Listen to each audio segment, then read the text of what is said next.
এটা হচ্ছে বেন্ডিক solution 5 ml solution. তারপরে হচ্ছে এটা প্রথমে 5 ml বেন্ডিক সলিউশন নিয়ে তারপরে হচ্ছে আগুনে মানে যে হচ্ছে প্রথমে হিট দিতে হবে। তারপরে হিট দেওয়ার পর হচ্ছে বয়লিং পয়েন্ট পর্যন্ত হিট দিতে হবে।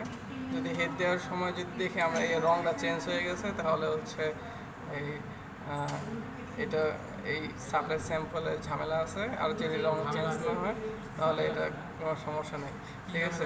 তারপরে হচ্ছে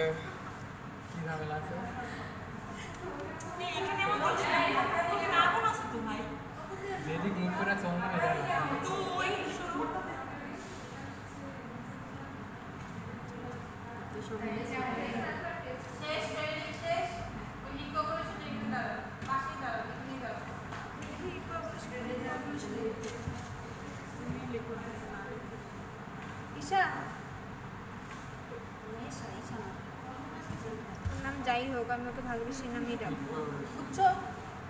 তারপরে হচ্ছে 8 ড্রপ সাপ্লাই সামনে দিতে হবে। আমরা 8 ড্রপ দিলাম।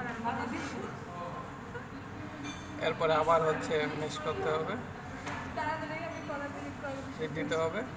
এখন দেখবেন হচ্ছে